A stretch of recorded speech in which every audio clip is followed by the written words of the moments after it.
বাবারে না খায়া থাকেন তবু সুদের লোন নিবেন না। ব্যবসা একটু ছোট থাকুক, সুদের লোন নিয়ে ব্যবসাকে বড় করবেন না।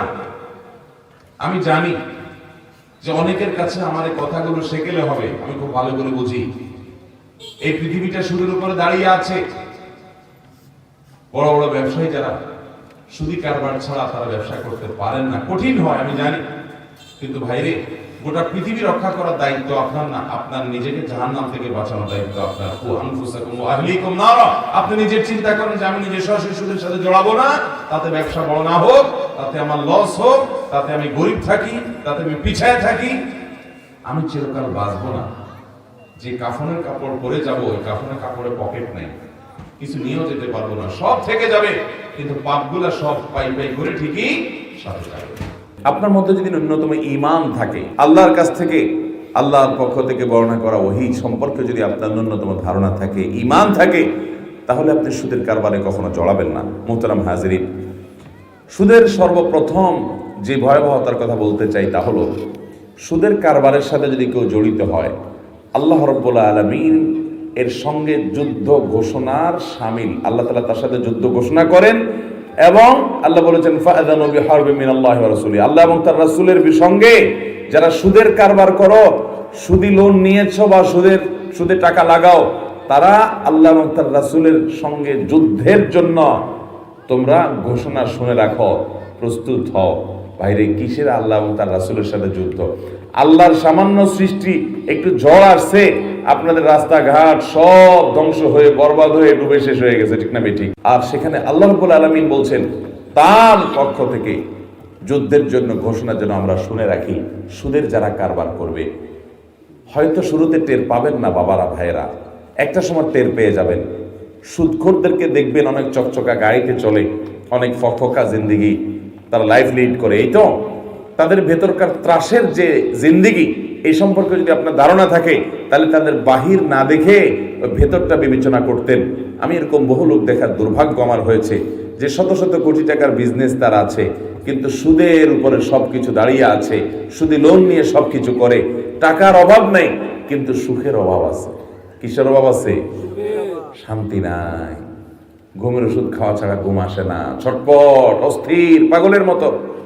আপনি তো যেখানে শোন একটা না ঘুমাইতে পারেন, ঠিক না ঠিক? সুখ যে কি জিনিস ভাই, এটা আল্লাহ রাব্বুল আলামিন যাকে সুখ দিয়েছেন, অনেক সময় তিনি নিজে অনুভব করেন না যে সুখ কি জিনিস। যে সুখ পায় নাই সে দুঃখী মানুষটা জানে সুখ কাকে বলে। টাকা দিয়ে সুখ কেনা যায়?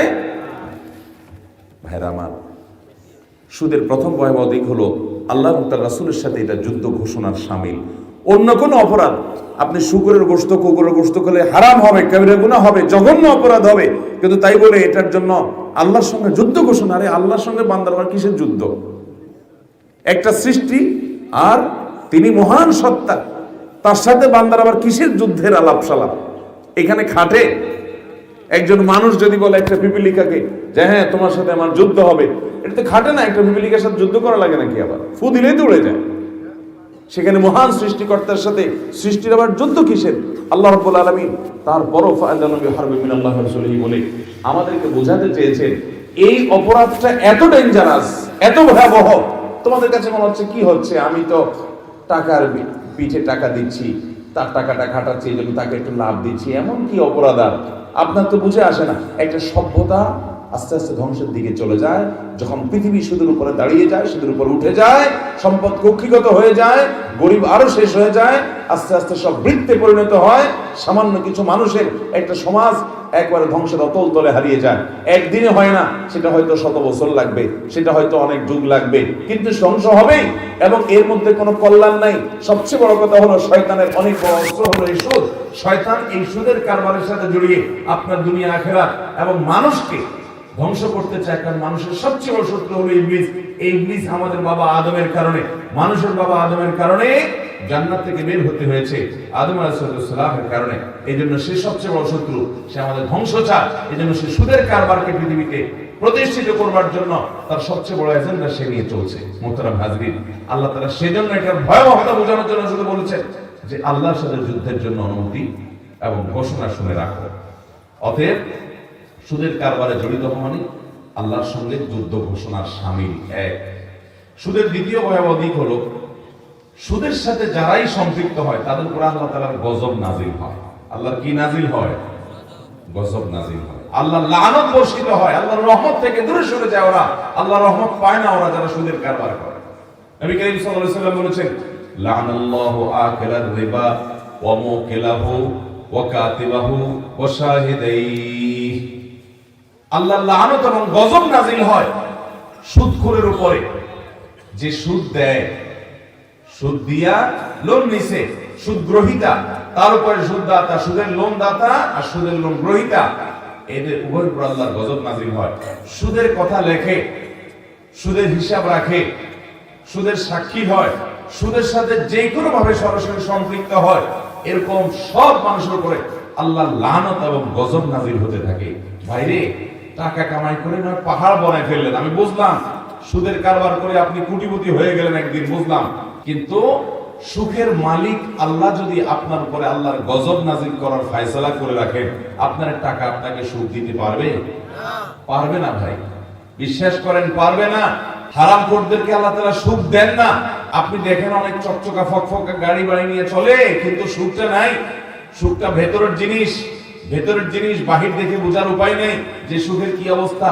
মাথাতে পাপন্থ দেখে সুঠাম দেহের সুন্দর একবারে রাজপুত্রের মতো একজন মানুষ দেখবেন, অনেক হ্যান্ডসাম, দেখতে মনে হবে যে লোকটা কত সুখে শান্তি জানি আছে, তার ভিতরে ক্যান্সারের রোগ হয়ে থাকলে সে জানে সে কি বহন করে বেড়াচ্ছে। ঠিক না বেঠি? সুখ যদি আল্লাহ তাআলা কাউকে না দেন তো তার বাহ্যিক রূপ দেখে আপনি বুঝতে পারবেন। এজন্য সুদের কারবারের সাথে জড়িত হলে দ্বিতীয় সুদের ভয়াবহ দিক হলো যে এটার কারণে আল্লাহর গজব নাজিল হয়।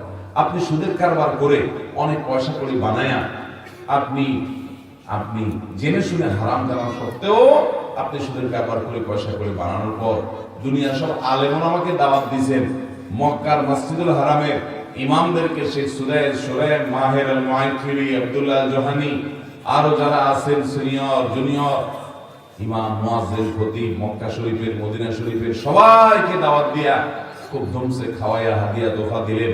ওনারা সবাই মিলে আল্লাহর কাছে আপনার জন্য দুই হাত তুলে অনেক দোয়া করে দিছে। আপনার কাছে তো মনে হবে আরে কত সুখ আমার, দুনিয়া সব বড় বড় আল্লাহর নেককার বান্দারা আলেম ওলামারা আমার জন্য দোয়া করে দিছে। আপনি সুদের কারবার করেন, আল্লাহর ফয়সালা হলো আপনার উপর আল্লাহর গজব নাজিল হবে। দুনিয়ার সব মৌলবী মিলে যদি আপনার জন্য দোয়া করে, রহমত হবে না গজব হবে? আল্লাহ তাআলা আমাদেরকে সুদের ভয়াবহতা বোঝার তৌফিক দান করুন। ভাইরা আমার, সুদের জন্য দ্বিতীয় দিক হলো আল্লাহর গজব নাজিল হয়।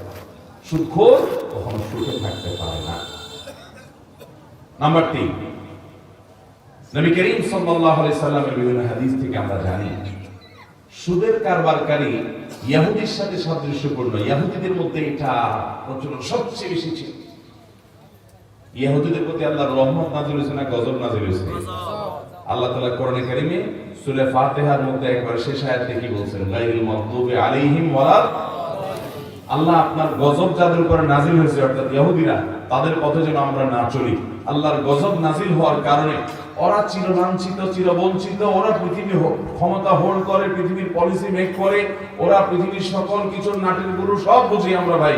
কিন্তু দিন শেষে ওরা ইসরায়েলের মতো একটা রাষ্ট্র পর্যন্ত ওদের নিজেদের মতো করে ওরা সসম্মানে বেঁচে থাকবে, টিকে থাকবে সেই সুযোগ নাই। ওরা দখলদার, এই গালি ওদেরকে শুনতে হয়।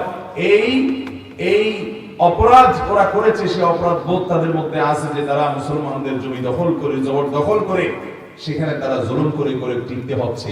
ভাইরা আমার, দুরিবাত আলাইহিমুদ দিল্লাতু ওয়াল মাসকানা, লাঞ্ছনা অবধারিত করে দেওয়া হয়েছে আল্লাহর তরফ থেকে তাদের জন্য লাঞ্ছনা অবধারিত করে দেওয়া হয়েছে। এইজন্য আল্লাহর গজব নাজিল হয়েছে যে ইহুদিদের, এটা তাদের স্বভাব, এটা তাদের চরিত্র, তারা সুদের কারবারের সাথে অনেক বেশি মিশত। এইজন্য সুদের কারবারকারী 3 নম্বর ভয়াবহ দিক হলো সে ইহুদিদের সাথে সাদৃশ্য রাখে। চিন্তা করেন, মুসলমান অনেকে নামাজ কালাম পড়ে, দাঁড়িয়ে রাখে, সুদের কারবারের সাথে জড়িত হয়। আপনার দৃষ্টান্ত এবং আপনার উপমা হলো ওই ইহুদির সাথে আপনার মিল। আল্লাহ তাআলা আমাদেরকে বেঁচে থাকার তৌফিক দান করুন। নাম্বার 4, জাহিলি যুগ, ইসলাম পূর্ব যুগে মধ্যপ্রাচ্যে নবী করিম সাল্লাল্লাহু আলাইহি ওয়াসাল্লামের আগে যে আইয়ামে জাহিলিয়াত ছিল, সেই আইয়ামে জাহিলিয়াতের সময়, ওই সময়টাতে পৃথিবীতে সুদের প্রচলন অনেক বেশি ছিল। ওই জাহিলি যুগের কালচারকে ধরে রাখে সুদখোর। যারা সুদের কারবার করে তারা জাহিলি যুগের ওই কালচারটাকে ধরে রাখে, তাদের অনুসারী হয়, শুধু ইহুদিদের না। নাম্বার 5, নবী করিম সাল্লাল্লাহু আলাইহি ওয়াসাল্লামকে আল্লাহ মিরাজে বিভিন্ন পাপের শাস্তি কেমন হবে তার দামি দেখিয়েছেন, কেমন হবে তার একটা চিত্র আল্লাহ তাআলা দেখিয়েছেন, কাল্পনিক চিত্র আল্লাহ তাকে সরাসরি দেখিয়েছেন। তার মধ্যে আল্লাহর পক্ষ থেকে সুদখোরকে কিভাবে শাস্তি দেওয়া হবে সেটা নবী সাল্লাল্লাহু আলাইহি ওয়াসাল্লামকে মিরাজে নিয়ে আল্লাহ দেখিয়েছেন। স্বপ্ন যুগে আল্লাহ তাআলা দেখিয়েছেন, মিরাজে আল্লাহ দেখিয়েছেন তাকে বিভিন্ন অপরাধের শাস্তি, সুদখোরের শাস্তি দেখিয়েছেন, যে রক্তের নদীতে সে হাবুডুবু খেতে থাকবে, তাকে আঘাত করা হবে, আঘাতের পরে আঘাত এটা রক্তে করা হবে এবং রক্তের নদীতে সে হাবুডুবু খেতে থাকবে। এটাই তার শাস্তি হবে, ভয়ঙ্কর শাস্তি সুদখোরকে। মোহতারাম হাজরিন, সুদের 6 নম্বর ভয়াবহতা হলো দুনিয়াতে যারা সুদের কারবার করে অনেক পয়সা লাভ হয়, দেখতে অনেক ভালো লাগে। আখিরাতে তাদের দৃশ্য কেমন হবে, চিত্র কেমন হবে, রূপ কেমন হবে?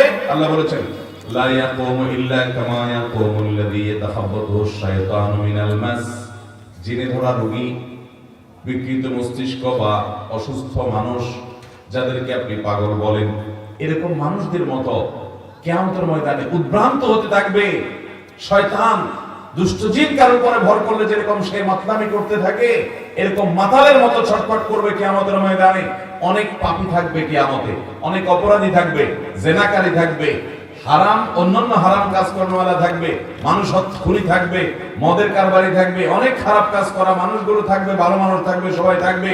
কিন্তু যাদেরকে কিয়ামতের ময়দানে দেখা যাবে পাগলের মতো, জিনের রোগীর মতো ছটফট আর পাগলামি মাতলামি করতেছে, এই লোকগুলোকে দেখে কিয়ামতের সব মানুষ বুঝবে এগুলো দুনিয়াতে সুদ করছিল, এগুলো দুনিয়াতে কি ছিল? সুদ করছিল। এরকম অপমানজনক ভাবে তারা কিয়ামত করবে। এটা সুদের 6 নম্বর ভয়াবহতা। 7 নম্বর হলো আল্লাহ তাআলা ঘোষণা দিয়েছেন ইয়ামহাকুল্লাহুর রিবা ওয়া ইউরবিস সাদাকাত। আল্লাহ তাআলা সুদকে ধ্বংস করবেন দুদিন আগে আর পরে। আট্টালিকা অনেক কিছু বানাটা নেবেন, একটা সময় ধ্বংস করবেই আল্লাহ তাআলা সুদকে। আল্লাহ ঘোষণা দিয়েছেন আখিরাত তো বটে, দুনিয়াতে ধ্বংস করবেন, ধ্বংস নিশ্চিত সুদের। এটা হলো সুদের 7 নম্বর ভয়াবহতা। 8 নম্বর হলো নবী করিম সাল্লাল্লাহু আলাইহি ওয়াসাল্লাম তিনি বলেছেন ইজতানিবু আস-সাবআল মুবিকাত, তোমরা 7টি ধ্বংসাত্মক অপরাধ থেকে বেঁচে থাকো। এর মধ্যে একটা হলো আকলুর রিবা, সুদ খাওয়া। এই 7টা মহা ধ্বংসাত্মক, মানুষকে শেষ করে দেয়। সব পাপী মানুষকে শেষ করে, কিন্তু এগুলো বেশি ধ্বংসাত্মক। এরকম 7টা পাপের মধ্যে একটা হলো সুদ।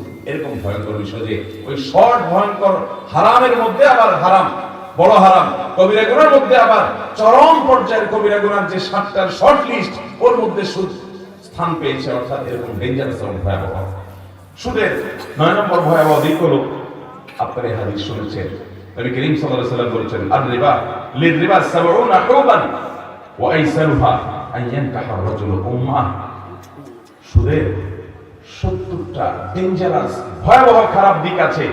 এর মধ্যে সবচেয়ে নরমাল খারাপ দিক যেটা, এর চেয়ে ভয়াবহ আরো সবগুলা, এর মধ্যে সবচেয়ে কম ভয়াবহ তুলনামূলক যেটা, সেটা কি? সেটা হলো কোন মানুষ নিজের মায়ের সাথে জেনা করলে যেরকম ডেঞ্জারাস অপরাধ হয়, নোংরামি হয়, অসভ্যতা হয়, সুদের কারবার করলে তার চেয়ে বেশি অসভ্যতা হয়। এটা হলো একটা। এবং নরমালটা মানে অন্যগুলোর তুলনায় নরমালটা, তাহলে অন্য ভয়াবহতা, অন্য ক্ষতিকর দিকগুলো এবং পাপের মাত্রাটা কত ডেঞ্জারাস হতে পারে সেটা বলাই বাহুল্য। এই জন্য আমি শুরুতে বলে রেখেছি, 1 কেজি শুকরের গোশত রান্না করে খাইছেন, 1 কেজি কুকুরের গোশত রান্না করে খাইছেন, গুনাহ আপনার আমলনামা যতটুকু লেখা হবে। আপনি সুদের কারবার যদি করেন, আপনি কোরআন এবং হাদিস খুলে দেখেন, ভয়াবহতা, অপরাধ এবং পাপ সবচেয়ে বেশি হবে। কিন্তু আমরা খেয়ালও করি না। যারা সুদের কারবার করেন কোন এটাকে এত বড় অপরাধ মনে করেন না। ভাইরা আমার, এতগুলো হাদিস ব্যবহার করার প্রয়োজন হতো না, এতগুলো আয়াত ব্যবহার করার প্রয়োজন হতো না। কোরআন যেখানে নামাজের রাকাত সংখ্যা, রুকু কয়টা, সিজদা কয়টা, কিভাবে দিবে সেই ডিটেইল বলার জায়গা কোরআন নাই। কোরআনে সেই জায়গা হয় নাই। অর্থাৎ পাইকারি কথা আল্লাহ বলেছেন, বিস্তারিত বিবরণ হাদিসে নবী সাল্লাল্লাহু আলাইহি ওয়াসাল্লাম বলেছেন। কোরআনে শুধু পাইকারি রিশিয়ার কথা বলে যাওয়া হয়েছে। সেই কোরআনে সুদের কথা এত বারবার খুলে খুলে বলছেন। এমনকি আল-ইয়াওমা আকমালতু লাকুম দীনাকুম ওয়া আতমামতু আলাইকুম নি'মাতি ওয়া রাদিতু লাকুমুল ইসলাম দীনা। কোরআনের একেবারে শেষের দিকের আয়াত, যা আমি ইসলামকে পরিপূর্ণ করে দিয়েছি তোমাদের জন্য। এই সব করে আবার আল্লাহ তাআলা ওই সুদের ব্যাপারে সাবধান করতেছেন। কত ভয়াবহ যে শেষ কথা থাকতেছে আবার সুদের কথা। ভাইরা আমার, এতগুলো আয়াত ব্যবহার, এতগুলো হাদিস ব্যবহার, এর ডেঞ্জারাসকে, এই বিষয়কে এরকম করে ব্যবহার নবী সাল্লাল্লাহু আলাইহি ওয়াসাল্লাম করেছেন। কই শুকরের ব্যাপারে, কুকুরের ব্যাপারে, অন্যান্য হারাম বলে দিয়েছেন, হারাম খাইলে কবিরা গুনাহ হবে, মহাপাপ হবে বলে দিয়েছেন শেষ। কিন্তু এরকম খুলে এর ক্ষতিকে বর্ণনা করা হয় নাই, এর ভয়াবহতা বোঝানো হয় নাই, এর শাস্তির ধরন বর্ণনা করা হয় নাই। এই জন্য বলেছি, আল্লাহর জমিনে যত হারাম ভক্ষণ আছে, সুদের কারবারের চাইতে, সুদের উপার্জনের চাইতে মারাত্মক কোনো হারাম উপার্জন আর নাই। কিন্তু এটা আমাদের বুঝে আসে না। এটাই হলো ফিতনার দিক, যে শয়তান এটাকে আমাদের কাছে খুব স্বাভাবিক করে রাখছে। আমরা মনে করি কি আর এমন, বেচারা লোন দিছে, একটু বাড়াই দিছে, এই তো। আল্লাহ তাআলা আমাদের সুদের ভয়াবহতা বোঝার তৌফিক দান করুন। আমিন। 70টা ক্ষতিকর দিকের মধ্যে ওই 70টার মধ্যে তুলনামূলকভাবে কম ক্ষতিকর যেটা, সেটা যদি এরকম হয় যে আপনার মায়ের সাথে জেনার মতো ডেঞ্জারাস অপরাধ, নোংরামি, তাহলে বাকি 69টা কত ভয়াবহ হতে পারে সেটা একমাত্র আল্লাহ ভালো জানেন। আল্লাহ আমাদেরকে হারাম থেকে বেঁচে আসার মতো ঈমানি শক্তি দান করুন। আল্লাহর জন্য এই হারামকে লাথি মারি ফেলে দিবেন তো ইনশাআল্লাহ। আল্লাহ আমাদের সবাইকে সে সৎ সাহস দান করুন। 10 নম্বর সর্বশেষ যে আযাবের কথা বলতে চাই, তা হলো দুনিয়াতে আল্লাহর পক্ষ থেকে গণ আযাব এবং গজব আসে। কিছু সময় দুর্ভিক্ষ আসে গণহারে। আপনি বলবেন এখন আবার দুর্ভিক্ষ, এগুলো তো পৃথিবীর ইতিহাসে এককালে আমরা শুনছি দুর্ভিক্ষ হইতো, এখন যেগুলো জাদুঘরে উঠে গেছে। এখন মানুষের যে সুখ, ফ্রি, একটার পরে একটা, আবার দুর্ভিক্ষ কাকে বলে? এগুলো তো রূপকথার গল্প। ও ভাই, কয়দিন আগে না করোনা হয়ে গেছে, বেশি দিন আগের কথা না তো। জিনিসপত্রের টানাটানি, অভাব অনটন, কষ্ট, হাহাকার, ইয়ানফসি কাকে বলে, কত প্রকার কি মানুষ একটু আঁচ করছে না? তা আল্লাহ তাআলা এই করোনার মতো আরো কত করোনা, কত কিছু আল্লাহ তাআলা সৃষ্টি করতে পারে, সেটা একমাত্র আল্লাহ ভালো জানেন। পৃথিবী যখন সুদের উপরে দাঁড়িয়ে যাবে, একটা সময় পৃথিবী ধ্বংসের শেষ দিকে যাবে এই সুদের কারণে, এবং আল্লাহর পক্ষ থেকে গণ আযাব সমাজে আসে। তখন যখন মানুষ এই সুদের কারবারকে ব্যাপক হারে গ্রহণ করে, এবং বিভিন্ন হাদিস থেকে এটি বোঝা যায়। সুদের এই 10টি ভয়াবহতা দিক আমরা আবার বলছি এক নজরে। প্রথম হলো, এটি আল্লাহর সঙ্গে যুদ্ধ ঘোষণার শামিল।